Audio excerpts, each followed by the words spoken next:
എല്ലാവർക്കും നമസ്കാരം. എൻ്റെ പേര് ഫറ അഷ്റഫ്.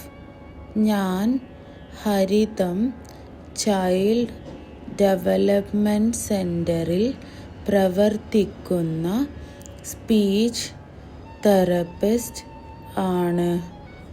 ഇന്ന് നമ്മൾ സംസാരിക്കാൻ പോകുന്നത് പല മാതാപിതാക്കളെയും ആശങ്കപ്പെടുത്തുന്ന ഒരു പ്രധാന വിഷയത്തെ കുറിച്ച് ആണ്. ചില കുട്ടികൾക്ക് എല്ലാം മനസ്സിലാകുന്നുണ്ടെങ്കിലും അവർക്ക് പറയാൻ കഴിയുന്നില്ല. മാതാപിതാക്കൾ പലപ്പോഴും പറയുന്നത് ഇങ്ങനെ ആയിരിക്കും: അവൻ അല്ലെങ്കിൽ അവൾക്ക് ഞാൻ പറയുന്നതെല്ലാം മനസ്സിലാകുന്നു, പക്ഷേ തിരിച്ച് പറയാൻ പറ്റുന്നില്ല. അല്ലെങ്കിൽ ഒരു ദിവസം ഒരു വാക്ക് ശരിയായി പറയും, അടുത്ത ദിവസം അതേ വാക്ക് പറയാൻ പറ്റുന്നില്ല. ഇത്തരം സാഹചര്യങ്ങളിൽ ചിലപ്പോൾ കാണപ്പെടുന്ന ഒരു അവസ്ഥയാണ് ചൈൽഡ്ഹുഡ് അപ്രാക്സിയ ഓഫ് സ്പീച്ച് അഥവാ CAS.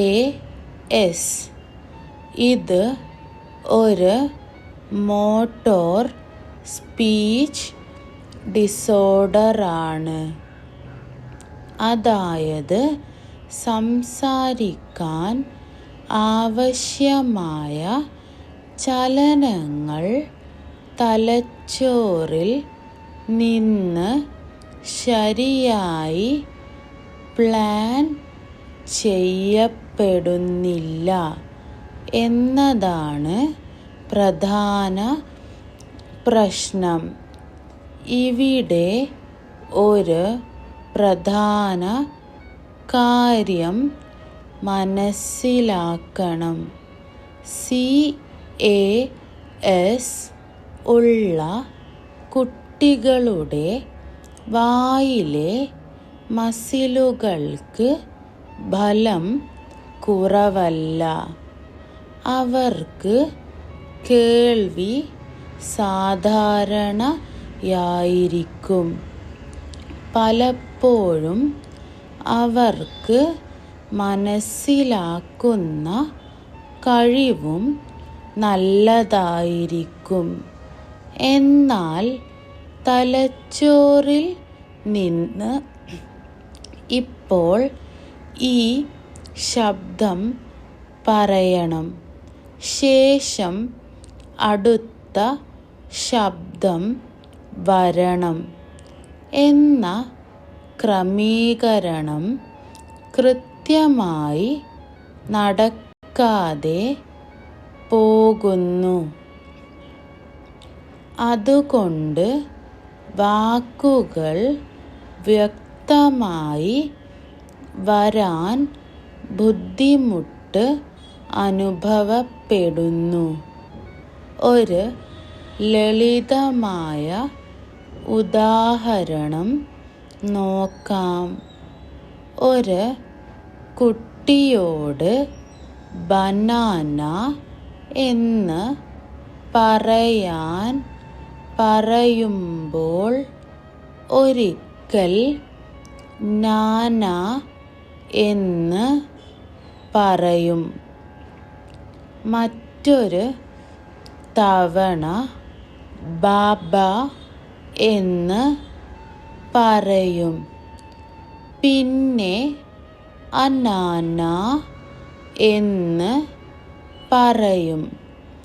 ഒരേ വാക്ക് ഓരോ തവണയും വ്യത്യസ്തമായി പറയുന്നത് CAS-ന്റെ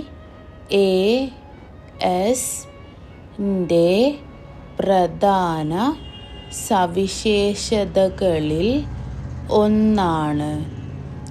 ഇത് സ്ഥിരതയില്ലാത്ത തെറ്റുകൾ എന്നായി നമുക്ക് മനസ്സിലാക്കാം. സാധാരണ സ്പീച്ച് ഡിലേയിലും കുട്ടികൾക്ക് വാക്കുകൾ തെറ്റായി പറയാം. എന്നാൽ അവിടെ തെറ്റുകൾ സാധാരണയായി സ്ഥിരത ഉള്ളതായിരിക്കും. ഉദാഹരണത്തിന്, കാറ്റ് എല്ലായ്പ്പോഴും ടാറ്റ് എന്ന് പറയും. പക്ഷേ CAS-ൽ തെറ്റുകൾ ഓരോ തവണയും മാറാം. അനുകരിക്കാൻ പറയുമ്പോൾ കൂടുതൽ ബുദ്ധിമുട്ട് അനുഭവപ്പെടാം. നീളമുള്ള വാക്കുകൾ ചെറുതിനേക്കാൾ കൂടുതൽ ബുദ്ധിമുട്ടായിരിക്കും. വാക്കിൻ്റെ സ്ട്രെസ് തെറ്റായിടത്ത് വരാം. CAS ഉള്ള കുട്ടികൾക്ക് കുഞ്ഞായിരിക്കുമ്പോൾ ബാബ്ലിംഗ് കുറവായിരിക്കാൻ സാധ്യത ഉണ്ട്. ആദ്യ വാക്കുകൾ വൈകി വരാം. ചിലപ്പോൾ അവർ പറയാൻ ശ്രമിക്കുമ്പോൾ വായിൽ ചെറിയ തിരിഞ്ഞ് നോക്കുന്ന പോലെ ചലനങ്ങൾ കാണാം. അത് വാക്ക് കണ്ടെത്താൻ ശ്രമിക്കുന്നതിൻ്റെയും പ്ലാൻ ചെയ്യുന്നതിൻ്റെയും ഭാഗമാണ്. ഇത് മടുപ്പ് കൊണ്ടോ ബുദ്ധിക്കുറവ് കൊണ്ടോ അല്ല എന്ന് വീണ്ടും പ്രത്യേകം പറയണം. പലപ്പോഴും ഈ കുട്ടികൾക്ക് മനസ്സിലാക്കുന്ന കഴിവ് നല്ലതാണ്. അവർക്ക് കളിക്കാനും ചിന്തിക്കാനും സാധിക്കും. പക്ഷേ സംസാരിക്കുമ്പോഴാണ് ബുദ്ധിമുട്ട് പ്രകടമാകുന്നത്.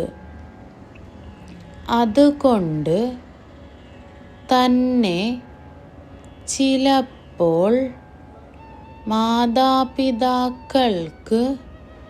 കൂടുതൽ ആശയക്കുഴപ്പം ഉണ്ടാകാം. ഇത്തരം സാഹചര്യങ്ങളിൽ മാതാപിതാക്കൾ എന്താണ് ചെയ്യേണ്ടത്? ഏറ്റവും പ്രധാനമായി കുട്ടിയെ സമ്മർദ്ദത്തിലാക്കരുത്. ഒരേ വാക്ക് പലതവണ ആവർത്തിപ്പിക്കാൻ നിർബന്ധിക്കരുത്. ശരിയായി പറയ് എന്ന് പറഞ്ഞ് തിരുത്തുന്നത് കുട്ടിയുടെ ആത്മവിശ്വാസത്തെ ബാധിക്കാം. സഹോദരങ്ങളുമായി താരതമ്യം ചെയ്യുന്നത് ഒഴിവാക്കണം. ഓരോ കുട്ടിയുടെയും വളർച്ച വ്യത്യസ്തമാണ്.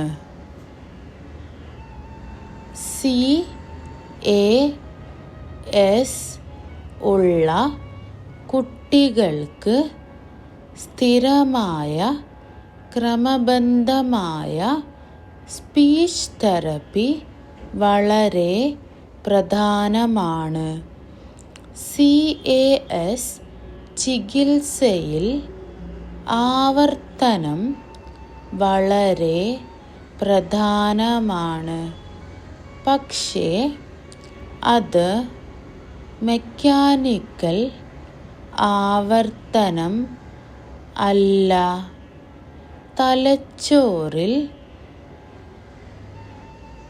പുതിയ മോട്ടോർ പാറ്റേണുകൾ രൂപപ്പെടാൻ സഹായിക്കുന്ന രീതിയിലാണ് പരിശീലനം നൽകേണ്ടത്.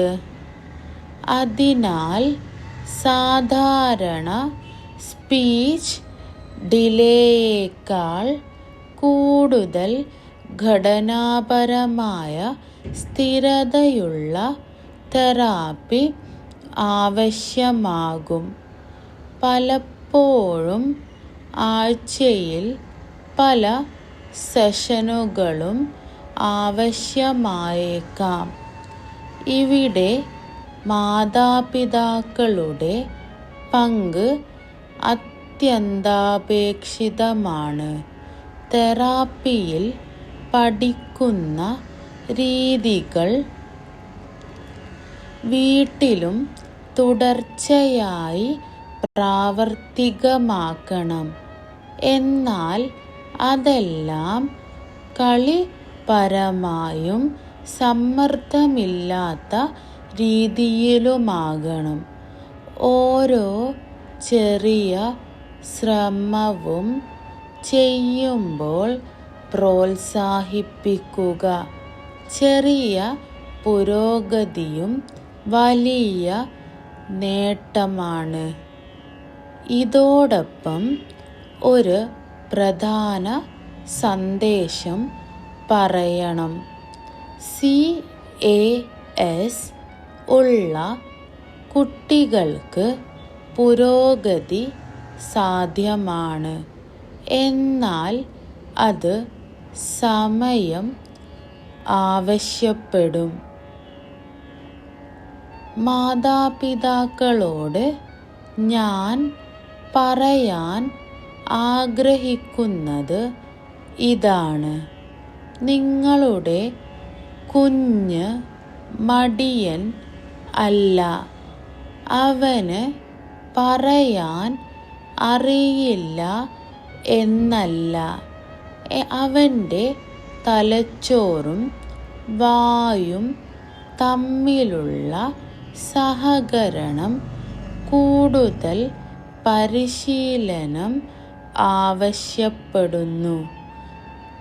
നിങ്ങൾ നൽകുന്ന സഹനവും പിന്തുണയും അവൻ്റെ ആത്മവിശ്വാസം വളർത്തും. നന്ദി.